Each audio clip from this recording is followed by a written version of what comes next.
Assalamualaikum dan selamat sejahtera. Nama saya Tuan Muhammad Aridi bin Tuan Muhammad Nawawi, C17B0486. Pada hari ini saya akan membentangkan dan membincangkan isu semasa mengenai kesan dan cabaran belajar dari rumah kepada pelajar. Latar belakang mengenai isu semasa ini adalah kaedah pengajaran yang betul dan berkesan adalah untuk menarik minat pelajar bagi mempelajari sesuatu pembelajaran tersebut.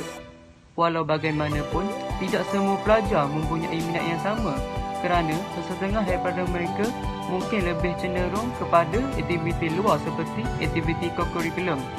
Perkara ini perlu diseimbangkan agar pelajar mampu mengetahui tentang kepentingan sesuatu perkara terlebih dahulu. Untuk permasalahan kajian, tidak dapat dinafikan bahawa pembelajaran dari rumah ini serba sedikit mempunyai kekangan dan halangan yang mampu membuatkan pelajar berasa tidak selesa.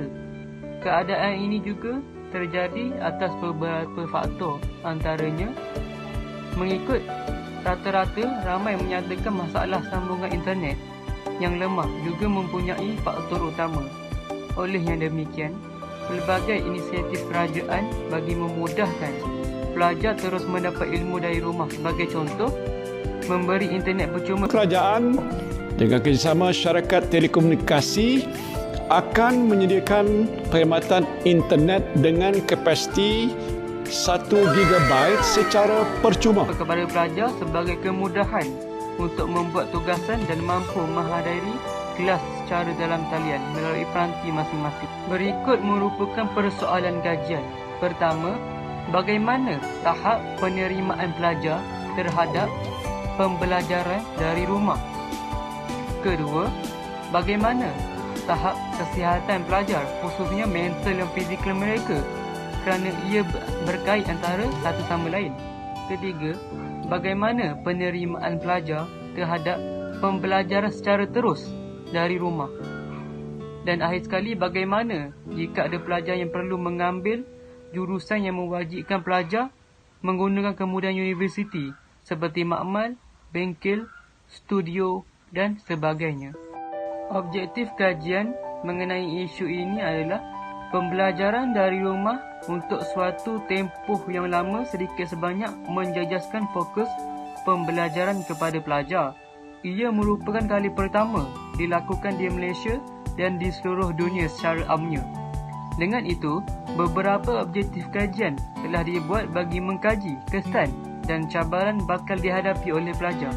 Pertama, mengkaji keberkesanan pelaksanaan pembelajaran dari rumah. Kedua, membangunkan kaji selidik mengenai tahap kepuasan pembelajaran dari rumah.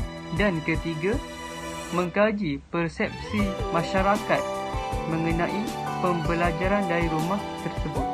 Kepentingan kajian. Dalam sesebuah kajian, kepentingan kajian dapat memberi cara baru dan kesesuaian untuk menarik minat pelajar untuk belajar dari rumah. Pengkaji menjalankan kajian kerana ingin mengetahui minat pelajar terhadap kelas dari rumah ini. Dengan menggunakan capaian Google Form yang telah berjaya menarik seramai 60 orang responden. Kepentingan kajian ini adalah meliputi aspek kepentingan kepada individu. Berikut merupakan dapatan kajian yang saya perolehi daripada borang soal selidik. Seramai 60 responden telah menjawab borang soal selidik tersebut. Daripada populasi keseluruhan, statistik menunjukkan 60% responden di dalam kalangan wanita, manakala 40% responden di dalam kalangan lelaki.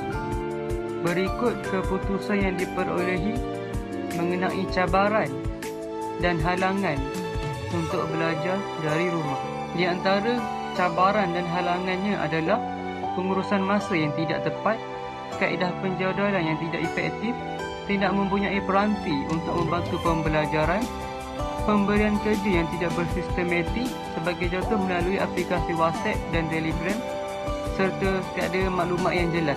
Daripada statistik yang diperolehi, sebanyak 36.7% menjawab tiada maklumat yang jelas Diikuti 23.3% mengenai pengurusan masa yang tidak tepat dan seterusnya 16.7% tidak mempunyai peranti untuk membantu kaedah pembelajaran seperti laptop, handphone, iPad dan sebagainya, dan diikuti sebanyak 13.3%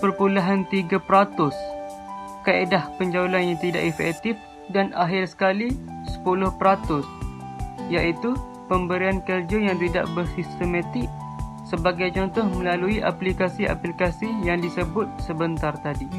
Berikut merupakan pilihan pembelajaran yang mampu menarik minat pelajar yang didapati oleh pengkaji.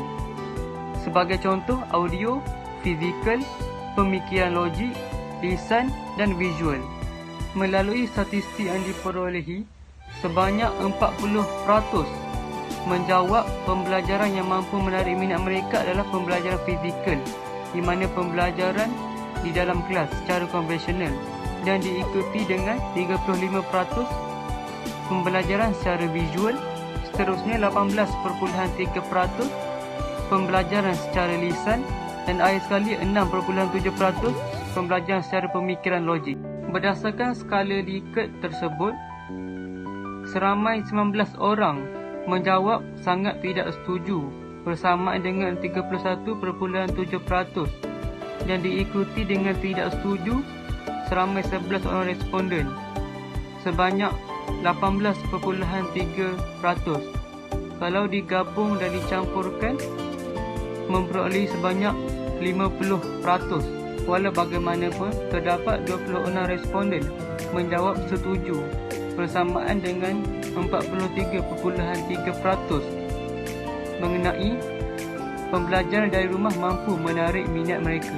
Cadangan ini diperolehi daripada borang soal kaji sidik yang diperolehi oleh pengkaji, dan rata-ratanya menjawab kurang bersetuju dan kurang bersedia dengan pelaksanaan pembelajaran dari rumah ini. Dan secara kesimpulannya berpendapat bahawa sistem baharu ini, iaitu pembelajaran dari rumah ini, harus diperhalusi dan dikaji lebih mendalam lagi agar ia mampu diguna pakai jika negara ini mengalami masalah yang sama pada masa yang akan datang. Sekian itu sahaja daripada saya. Diharapkan dengan perkongsian ini dapat membantu anda. Sekian, terima kasih.